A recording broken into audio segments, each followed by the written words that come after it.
man than me. What relish is in this? How runs the stream? Or I am mad, or else it's a dream. Let fancy still my sense in lethe steep. If it be thus to dream, still let me sleep. Nay, come I pray thee, would that be ruled by me? Madam, I will. Oh, say so, and so be.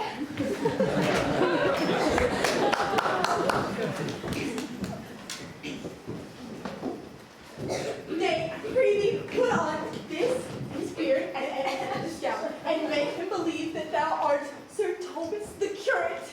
Now do it quickly, while I call Sir Toby.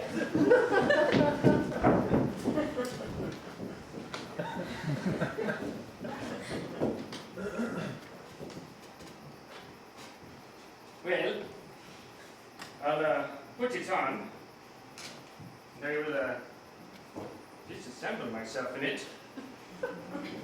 Would I were the first to disassemble in such a gown. I'm not tall enough to become the function well, nor mean enough to be thought a good student, but be considered a wise man and a good housekeeper. You said a careful man and a great scholar. Let the competitors enter. Jove bless thee, Master Parson, earnest dear Sir Toby. An old hermit of Prague that never saw pen and ink, very wittily said to a niece of King Gorboduc, that is. So I, being Master Parson, am Master Parson, for what is that but that, and is but is. To him, Sir Thomas!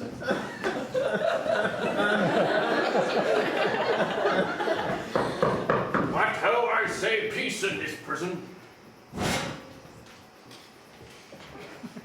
What's that?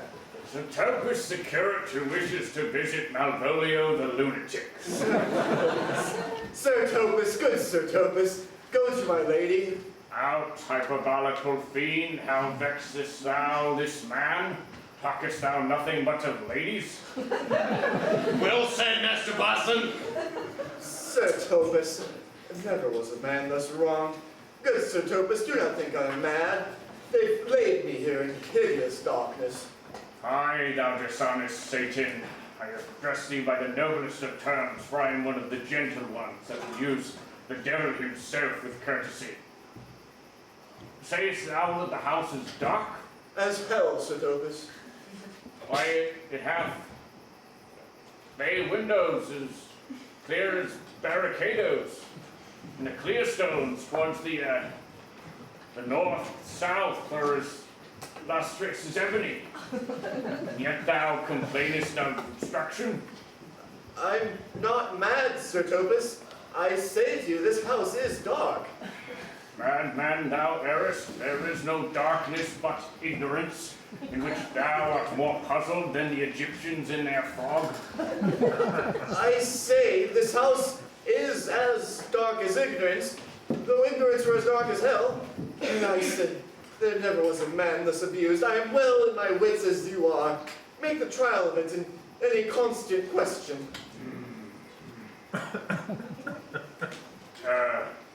What is the opinion of Pythagoras concerning wild fowl?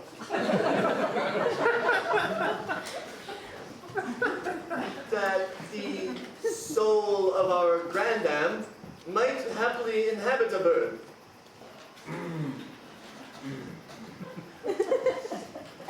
And what thinkest thou of his opinion? I think nobly of the soul, and in no way approve of his opinion. Farewell. Thou wilt remain in darkness and believes the teachings of Pythagoras and fear to kill a woodcock.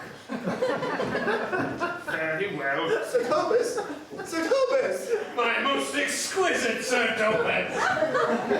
I am for all watchers. You can't do it without the beard or the gown. Thou cannot see. Go to him in thine own voice, and see how thou findest him. I would we could be well rid of this knavery. If he could be conveniently delivered, and when he were. But I am now so far in offense with my niece, that I dare not with any safety pursue this sport to the upshot. Come by and by to my chamber.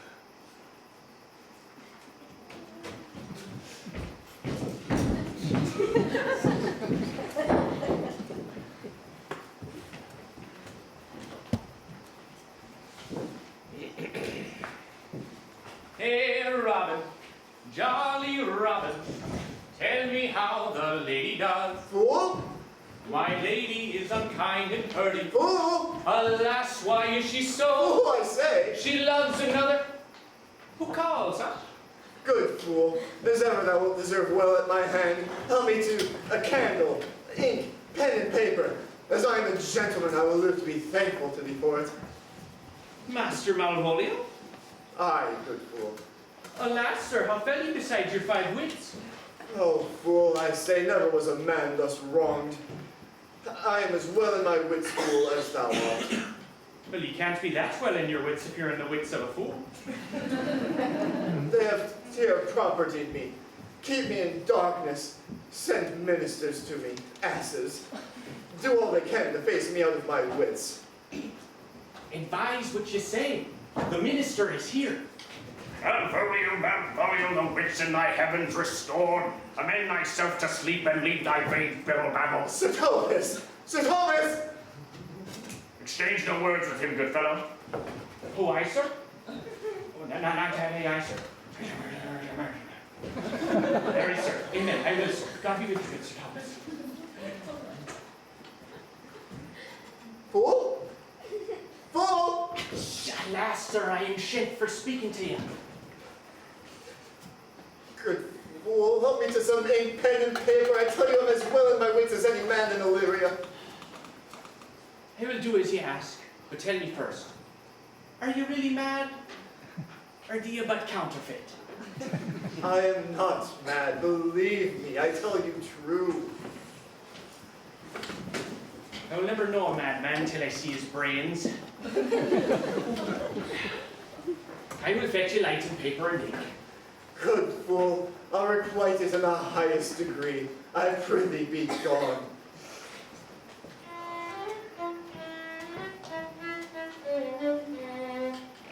I am gone, sir, and anon, sir, I'll be with you again. In a trice like to the old vice your need to sustain. Who with dagger and laughed in his rage and in his wrath cries up to the devil. Like a mad lad, pare thy nails, then adieu, good man devil.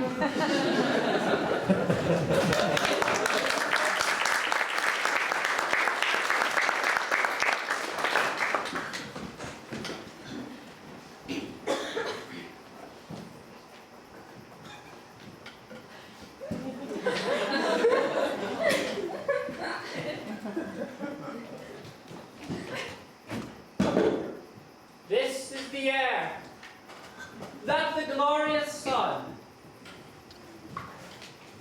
This pearl she gave me. I do feel it, and see it.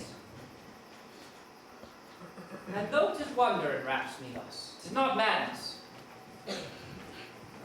Where's Antonio then? I could not find him at the Elephant, but there he was, and there I did find this credit, that he did range the town to seek me out. His counsel now may do me golden service. For though my soul disputes well with my sense, that this may be some error, but no madness, yet doth this accident, this flood of fortune, so far exceed all instance, all discourse, that I am ready to distrust mine eyes and wrangle with my reason to persuade me to any other trust than that I am mad. Or else the lady's mad. But if it were so, she could not sway her house, command her followers, take and give back affairs and their dispatch with such a smooth, discreet, and stable bearing as I perceive she does. There's something in it that's deceivable. But here the lady comes. Blame not this haste of mine. If you mean well, now go with me and with this holy man into the chantry by. There before him and underneath that consecrated roof, plight with a full assurance of your faith, that my most jealous and too doubtful soul may live at peace. He shall conceal it, while you are willing it shall come to note what time you will our celebration keep, according to my book.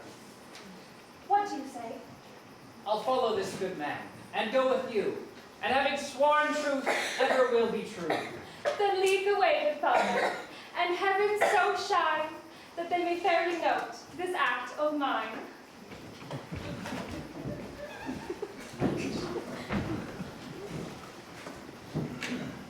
Now, as thou lovest me, let me see this letter. Good Master Fabian, grant me another request. Anything. Do not desire to see this letter? No, that's give a dog an American to desire my dog again. Belong you to the Lady Olivia, friends? Hey, we are some for trappings. I know thee well. How dost thou, good fellow? Truly, sir, the better for my foes and the worse for my friends. Why, just the contrary. The better for thy friends. No, sir, the worse. How can this be? Marry, sir, they praise me and make an ass of me. My foes do plainly tell me that I am an ass, so that by my foes I better in the knowledge of myself. And by my friends, I am abused. So if your conclusions to be as your kisses, if you're 4 negatives, but you're 2 affirmatives, why then, the better for my foes and the worse for my friends. Why, this is excellent. By my troth, sir, no. But it please you to be one of my friends. Ah, thou shalt not be the worse for me.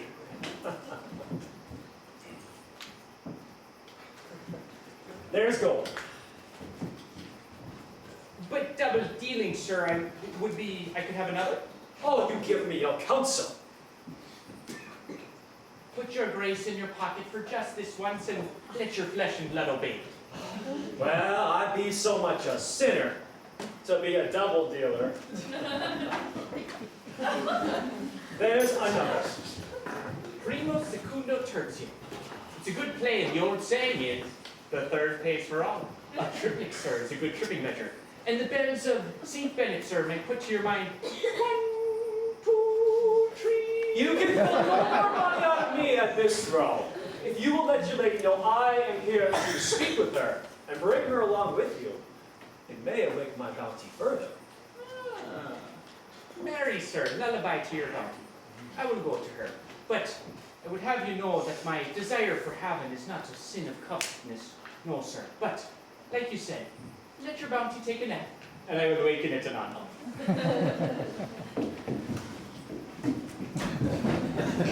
Here comes the manservant to rescue me. That face of his I do remember well. Yes, when I saw it last, it was besmeared, as black as Vulcan in the smoke of war. A bubbling vessel he was captain of, for shadow dropped in bulk unprizable, with which such skateful grapple did he make of the most noble bottom of our fleet. That very envy and tongue of loss cried fame and honor on him. What's the matter? Orsino, this is that Antonio that took the Phoenix and her fraught from Candy. And this is he that did the tiger board when your young nephew Titus lost his leg. Here in the streets, desperate of shame and state, in private rabble did we apprehend him. He did me kindness, sir, and drew on my side. But in conclusion put strange speeches on me. I know not what 'twas but distraction. Notable pirate, thou saltwater thief, what foolish boldness brought thee to their mercies, or whom in terms so bloody and so dear has made thine enemies? Orsino, noble sir, be pleased that I shake off these names you give me. Antonio never yet was thief or pirate, though I confess on base and ground enough Orsino's enemy. A witchcraft drew me hither, a most ungrateful boy there by your side. From the rude seas, enraged and foamy mouth, did I redeem. A wreck, past hope he was. His life I gave him, and did thereto add my love, without retention or restraint. All his in dedication. For his sake did I expose myself, pure for his love, into the dangers of this adverse town. Drew, to defend him when he was beset, where, being apprehended, his false cunning, not wishing to partake with me in danger, taught him to face me out of his acquaintance, and grow a 20-year removed thing, unless one would wink. Denied me mine own purse, which I had recommended to his use not half an hour before. How can this be? When came you to this town? Today, my lord. And for 3 months past, no interim, not a minute's vacancy, both day and night have we kept company. Here comes the Countess! Now heaven walks on earth! But for thee, fellow, though thy words are madness, 3 months this youth hath tended upon me. But more of that anon, take him aside. What would my lord but that he may not have, wherein Olivia may seem serviceable? Cesario, you do not keep promise with me. Madam? Gracious Olivia! What do you say, Cesario? Good, my lord. My lord would speak. My duty hushes me. If it be aught to the old tune, my lord, it is fat and fulsome to mine ear, as howling after music. Still so cruel. Still so constant, lord. What? To perverseness? You uncivil lady, to whose ingrate and unauspicious altars my soul the faithless offerings hath breathed out, that ere devotion tendered, what shall I do? Even what it please my lord that shall become him. Why should I not? Have I the heart to do it? Like to the Egyptian thief at point of death? Kill what I love! A savage jealousy, and sometimes savors nobly. But hear me this, since to you non-regardance cast my faith, and that I partly know the instrument that screws me from my true place in your favor. Live you, the marble-breasted tyrant, still. But this your minion, whom I know you love, and by whom I swear I tender dearly, him will I tear out of that cruel eye, where he sits crowned in his master's spite. Come, boy, with me. My thoughts are ripe in mischief. I will sacrifice them I do love, despite the raven's heart within a dove. And I, most unkind, acting willingly to do your trust, 1,000 deaths would die. Where goes Cesario? After him I love, more than these eyes, more than my life, more by all wars than e'er I shall love life. You witnesses above, if I do fain, punish my life for tainting of my love. I may detest it. How am I beguiled? Who does beguile you? Who does do you wrong? Hast thou forgot thyself? Is it so long? Call forth the Holy Father. Come, away! Whither, my lord? Cesario! Husband, stay! Husband! Husband! Can he not deny? Her husband, sir! No, my lord, not I. Alas, it is the baseness of thy fear that makes thee strangle thy propriety. Fear not, Cesario. Take thy fortunes up. Be that thou knowest thou art, and then thou art as great as thou fearest. Oh, welcome, Father. Father, I charge thee, by thy reverence, here to unfold, though lately we intended to keep in darkness, what thou dost know hath newly passed between this youth and me. A contract of eternal bond of love, confirmed by the mutual joinder of your hands, attested by the holy oaths of lead, strengthened by the interchangement of your rings, and all the ceremony of this compact, sealed in my function, and strengthened by my testimony. Since when, My watch hath told me, I have not traveled but 2 hours towards my grave. O thou dissembling cub, what wilt thou be when time hath sewed a grizzle on thy case? Or will not else thy craft so quickly grow, when thine lord Trim shall be thine overthrow? Farewell, and take her, but direct thy feet, where thou and I henceforth may never meet. No, my lord, I do protest. Oh, do not swear. Hold little faith, though thou hast too much fear. For the love of God, a surgeon, send one presently to Sir Toby. What's the matter? He has broke my head across. And has given Sir Toby a bloody coxcomb too. For the love of God, your help. I had rather than 40 pound I were at home. Who has done this, Sir Andrew? The Count's gentleman, one Cesario. We took him for a coward, but he's the very devil incarnate. Ah, my gentleman Cesario. Oh, Lightnings, here he is. You broke my head for nothing. And that I did, I was set on to do it by Sir Toby. Why do you speak to me? I never hurt you. You drew your sword upon me without cause, but I bespoke you fair and heard you not. If a bloody coxcomb be a hurt, you have hurt me. I think you said nothing by a bloody coxcomb. Here comes Sir Toby, halting. And you shall hear more. If he had not been in drink, he would have tickled you on the gates and he did. Oh, how now, gentlemen, how is with you? That's all one. He's hurt me, and that's the end of it. Son, has thou seen Dick Sargent, son? He's drunk. Sir told me an hour gone his eyes were set at 8 in the morning. Then he's a rogue, and a pessimist pattern, and I hate a drunken rogue. Away with him. Who hath made this havoc with them? I'll help you, Sir Toby, because we'll be dressed together. Will you help? An ass-head, a coxcomb, a knave, a thin-faced knave, a gull? Get him to bed and let his hurt be looked to.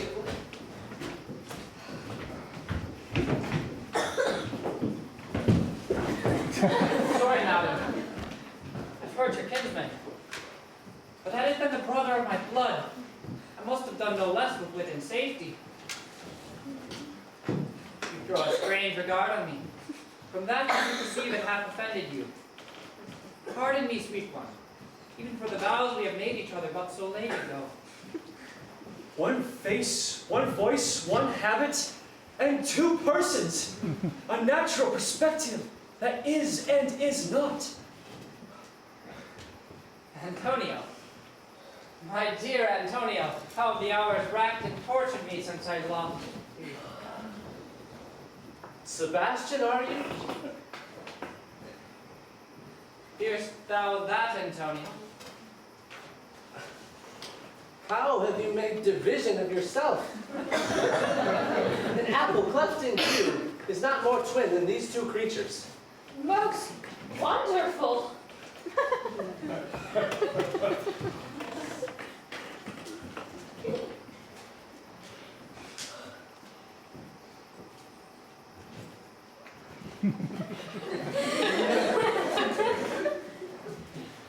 Do I stand there? I never had a brother, nor can there be that deity in my nature of here and everywhere. I had a sister, whom blind waves and surges have devoured. Charity, what kin are you to me? What countryman? What name? What parentage? Of Methyline. Sebastian was my father. Such a Sebastian was my brother too. So went he suited to his watery tomb. In truth, if spirit can assume both form and suit, you come to fright us. Spirit I am indeed, but in that dimension grossly clad which from the womb I did participate. Were you a woman, as the rest goes even, I should my tears but fall upon your face and say thrice welcome, drowned Viola. My father had a mole upon his brow. And so had mine.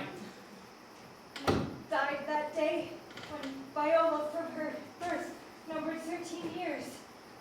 The record is lively in my soul. He finished indeed his mortal act that day that made my sister 13 years.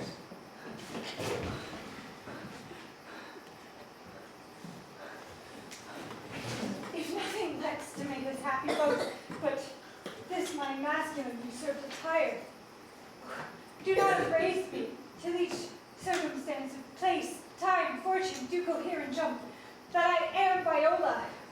Which to confirm, I'll bring thee to a captain in this town, where lie my maiden weeds, by whose gentle help I was preserved to serve this noble lord.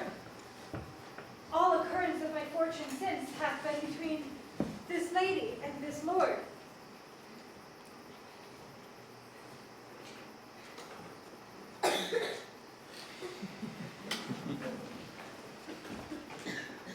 So comes it, lady. You have been mistook. But nature to her bias drew in this. You would have been contracted to a maid. Nor are you therein by my life deceived. You're betrothed both to a maid and to a man. Be not amazed. Right noble is his blood. Well, if this be so, as the glass seems true, I shall have a share in this most happy wreck. Boy, thou hast said to me 1,000 times thou never shouldest love woman like to me. And all those sayings will I overswear, and all those swearing keep as true in heart as doth the orbed continent, the fire that severs day from night. Give me thy hand, and let me see thee in thy woman's weeds. The captain that did first bring me on shore hath my maid's garments. He upon some action is now endurance at Malvolio's suit, a gentleman and follower of my lady's. Ye shall enlarge him. Fetch Malvolio hither. And yet, alas, now I do bethink me. They say, poor gentleman, he's much distract. Such an extracting frenzy of mine own clearly banished his. How thus, Sirrah? Truly, sir, he holds Beelzebub at the stave's end, as any man in his case may do. Has writ you here a letter. I should have delivered it to you today morning, but as madmen's epistles are no gospels, so it skills not much when they're delivered. Open it and read. Prepare to be well edified when the fool delivers the madman. By the Lord, madam, you... How now?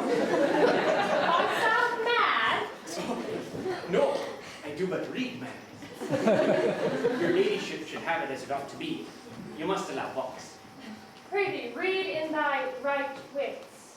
I do read in his right wits. To read in his right wits is to read thus. Therefore, prepare my princess and give ear. Read it you, Sirrah. By the Lord, madam, you wrong me, and the world shall know it, though you have put me into darkness, and given your drunken cousin rule over me, yet have I the benefit of my senses, as well as your ladyship. I have your own letter that induced me to the semblance I put on, with the which I doubt not but to do myself much right, or you much shame. Think of me as you please. I leave my duty a little unthought of, and speak out of my injury. The madly used Malvolio. Did he write this? Aye, madam. This savors not much of distraction. See him deliver, Fabian. Bring him hither. My lord, so please you, these things further thought on, to think me as well a sister as a wife. One day will crown the alliance on it, so please you, here at my house and at my proper cost. Madam, I am most apt to embrace your offer.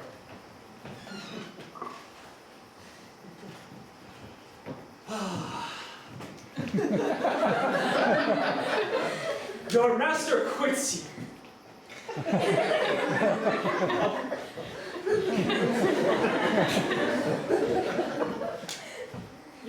master quits you, and for your service on him, so much against the mental of your sex, so far beneath your soft and tender breeding, and since you called me master for so long, here is my hand. From this time, you shall be your master's mistress. A sister? You are she.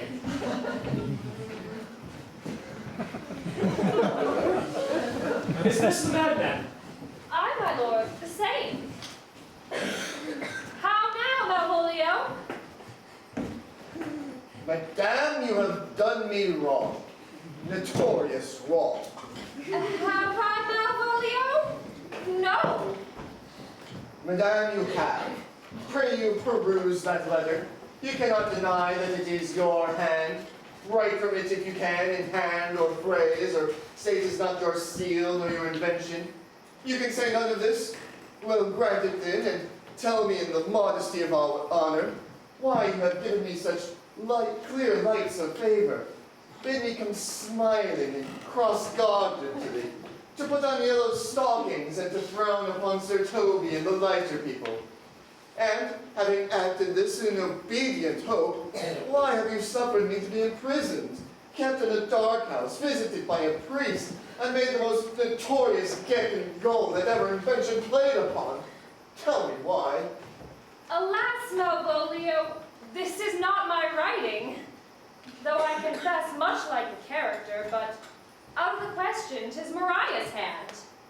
And now I do bethink me it was she that first told me thou was mad. Then camest in smiling, and in such forms that were presupposed upon thee in the letter. Prithee, be content. Once we know the authors of it, thou shalt be both the plaintiff and the judge of thy own cause. Good, madam, hear me speak. And let no quarrel nor no brawl to come taint the condition of this present hour, which I have wondered at, in hope it shall not. Most freely I confess, myself and Toby set this device against Malvolio here, upon some stubborn and uncourteous parts we had conceived against him. Maria writ the letter, and with recompense whereof so Toby hath married her.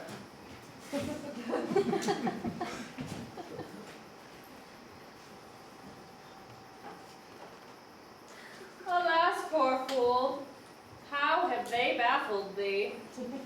Why, some men are born great, some achieve greatness, and some have greatness thrust upon them. I was one in this interlude, one Satopista. but that is all one. By the Lord, fool, I'm not mad. But do you remember? Lady, why laughest thou at such a barren rascal, and smile not, he's gagged? And thus, the whirligig of time brings in his revenges. I'll be revenged on the whole pack of you. He hath been most notoriously abused. Pursue him, and entreat him to a peace. He hath not told us of the captain yet, for when that is known and golden time convents, a solemn combination of our dear souls shall be made. Meantime, sweet sister, we shall not part from hence. Cesario, come. For so you shall be, while you are a man. But when another have it seen, or seen those mysteries,